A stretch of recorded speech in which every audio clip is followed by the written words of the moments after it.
Essa semana, o mercado do açúcar registrou algumas oscilações nos preços por conta das revisões em importantes produtores mundiais, como a Índia e a região centro-sul do Brasil.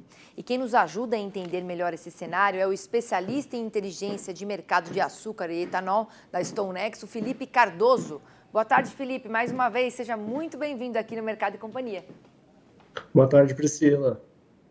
Felipe, destaca para a gente quais os fatores que mexeram com os preços, do açúcar essa semana. E o clima ele continua tendo um forte impacto nas safras de cana-de-açúcar nos principais produtores aí do adoçante?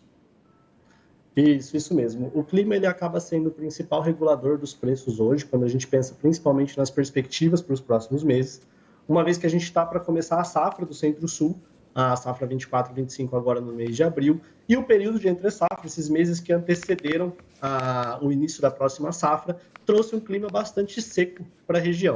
E o Centro-Sul, como ele é o principal produtor e o principal exportador de açúcar para o mundo, o clima na região acaba sendo um grande influenciador para os preços. Porém, quando a gente pensa no mercado do açúcar, pensando de forma global, a Índia e a Tailândia também são dois players que acabam tendo uma influência grande. E como a gente veio de um cenário de El Niño bastante intenso, principalmente no Sudeste Asiático, que trouxe aí um volume de chuvas bem abaixo do esperado, a gente tem as quebras de safra nesses dois players que acabam influenciando também essas oscilações, até de uma forma mais altista. Porém, a produção recorde do Centro-Sul na safra 23 e 24, tanto de cana-de-açúcar quanto de açúcar em si e de exportações também, acaba mantendo os preços em níveis mais baixos quando comparado ao mesmo período do ano passado.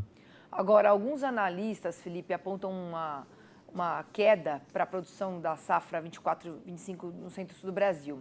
Na avaliação da StoneX, qual que é a situação da safra? Isso, a gente também está estimando aí uma quebra no TCH, mas uma quebra sutil, uma vez que a gente está vindo de uma safra recorde. Então, o setor ele herda um canavial muito produtivo. A gente atingiu aí o patamar de TCH em torno de 87, 88 toneladas por hectare na média da safra, o que é um TCH bastante elevado. Então, mesmo que a gente tenha essa quebra devido a fatores climáticos, ainda assim a gente deve ter uma safra muito volumosa em cana-de-açúcar. Então, a StoneX estima que deve superar a marca das 600 milhões de toneladas, ficando ali entre a segunda e a terceira maior safra do setor. Então, apesar de uma redução na produtividade comparado à safra atual, safra 23 e 24, a gente ainda assim deve ter uma safra bastante volumosa e o setor deve entrar bastante estocado, tanto com açúcar quanto com etanol, o que deve favorecer aí para o Brasil manter as exportações de açúcares elevadas durante todo o ano de 2024. Agora, mesmo que o Brasil tenha uma redução maior da safra, com um cenário de clima desfavorável durante o verão do hemisfério norte, a disponibilidade global do açúcar, você acha que pode limitar os ganhos de preço? Sim, exatamente. A gente vê um cenário ele um pouco mais flat, até principalmente nos meses de pico de safra do Centro-Sul, porque ele deve continuar exportando. Então, em 2023, a gente tinha uma questão logística que ficava um pouco no radar do mercado, em questão da competição do açúcar com soja e milho. Só que a gente já tem uma perspectiva de queda na produção de soja e milho também, então o açúcar não deve ter esses problemas que a gente viu no ano passado. E o cenário onde a gente tem uma perspectiva menor de chuva durante os meses de colheita acaba favorecendo o setor, uma vez que acaba otimizando mais ainda as operações de colheita das usinas, fazendo com que a produção aumente nesse período. Então, a perspectiva climática de falta de chuva para os próximos meses no Centro-Sul ela é positiva, justamente porque ela melhora a qualidade da cana-de-açúcar e também otimiza a operação de colheita das usinas. O que preocupa o setor é justamente essa ameaça do Laninha, de certa forma, trazer um cenário como de 2021, onde a gente teve, devido ao período de seca prolongado, queimadas, geadas também bastante intensas, que isso acaba prejudicando bastante a produtividade das lavouras.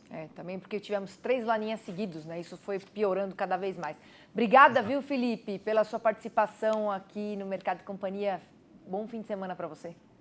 Eu que agradeço, para vocês também. E agora é hora do Mercado em um Minuto, com mais notícias sobre o mercado financeiro e de commodities.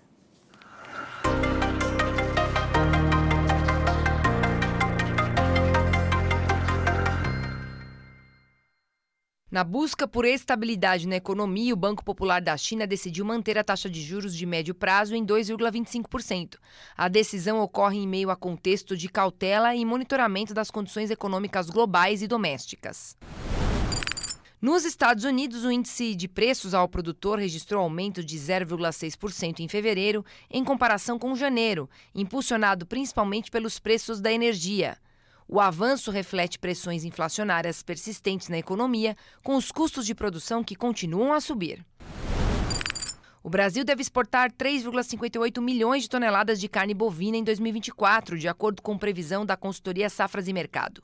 O montante é um resultado do aumento da demanda internacional e representa um aumento significativo em relação aos números de 2023.